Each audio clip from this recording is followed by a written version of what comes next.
तो अब तो ये साबित हो गया कि जिसके हाथ में है भाजपा का झंडा, समझो वो भ्रष्टाचारी, बलात्कारी या तो गुंडा। आपने नहीं देखा अजीत पवार को?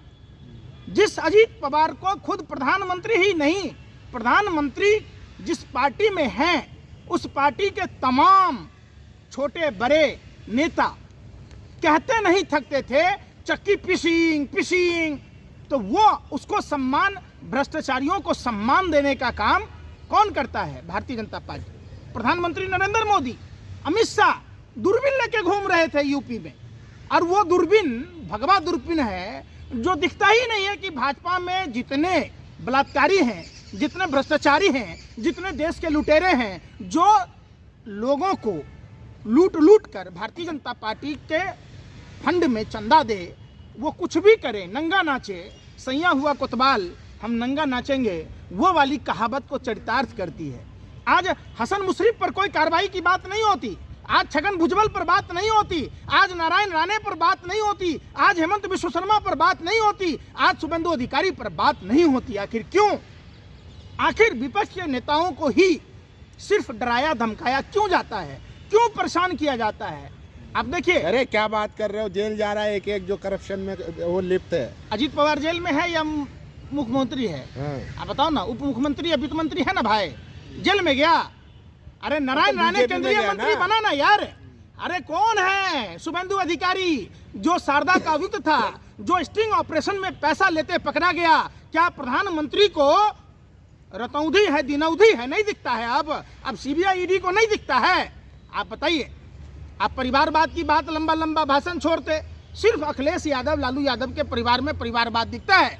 अमित शाह के बेटे जैसा, चूंकि अमित शाह के बेटे हैं इसीलिए बीसीसीआई का वो सेक्रेटरी है, अनुराग ठाकुर का भाई। अरे यार सुन ना रहे, अरे कितने बेशरम गिर जाओगे यार। पार्टी का अध्यक्ष है यार, मैं जो पूछ रहा हूँ जवाब दो। क्या कौन सा स्टेट में कल्याण सिंह का बेटा, पोता सब नेता है? राजनाथ सिंह का बेटा नेता है, कैलाश विजयवर्गीय का बेटा नेता है। आप देखो ना, संजय जायसवाल, मदन जायसवाल का रिश्ता क्या है? आरके सिन्हा, रुद्रराज सिन्हा का रिश्ता क्या है? काबिलियत है, 9वीं फेल थोड़ी ना है वो, 9वीं फेल थोड़ी है। अच्छा, प्रधानमंत्री में काबिलियत है और क्या? गोबर खाते हो क्या आप? Entire science. अरे भाई सुन तो, कोर्स है हिंदुस्तान में, पूरे विश्व में नहीं है। मोदी जी अरे सुन तो लो पत्रकार साहब, सुनो, गिनती तो आती होगी आपको भी। जो आदमी का जन्म 1950 में हुआ, 18 साल में शादी की जसोदा बेन से, 19 साल में बेचारी जसोदा बेन को न कुमारी छोरा, न सुहागन छोरा, न विधवा छोरा, बगैर तलाक बोले ही अपने धर्मपत्नी जसोदा बेन को छोड़ दिया, और 45-40 साल भीख मांग के खाया।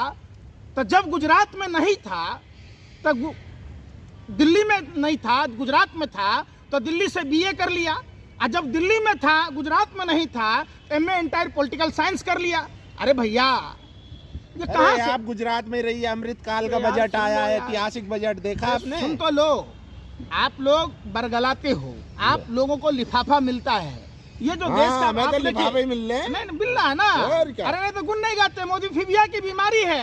आप देखो, बिहार में नीतीश कुमार को 24 घंटा नहीं लगा शपथ दिलाने में, लेकिन झारखंड में चंपई सोरेन को शपथ दिलाने में राज्यपाल को टाइम लग रहा है। क्यों? हो गया। अरे भैया, एक बात तो चंडीगढ़ से साबित हो गया कि बगैर बेईमानी का भाजपा एक मेयर नहीं जिता सकती है। कौन है? अनिल मसीह। अनिल मसीह भाजपा का कर्मठ नेता है। उसने भाजपा के प्रति वफादारी निभाते हुए सबसे पहले उसने क्या किया? वहां का प्रशासन, चंडीगढ़ का प्रशासन, मीडिया का प्रवेश पर रोक लगाया। फिर 36 में से 8 वोट को रिजेक्ट कर दिया।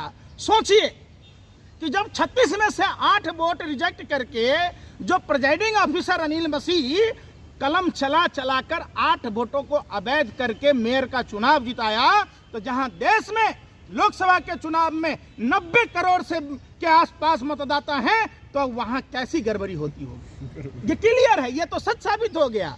देखिए, झूठ के आप एक बात समझ लीजिए, झूठ कितना भी हो एक न एक दिन पकड़ा ही जाता है, और सच को कितना भी दबा लोगे, सच एक न एक दिन उजागर हो जाएगा।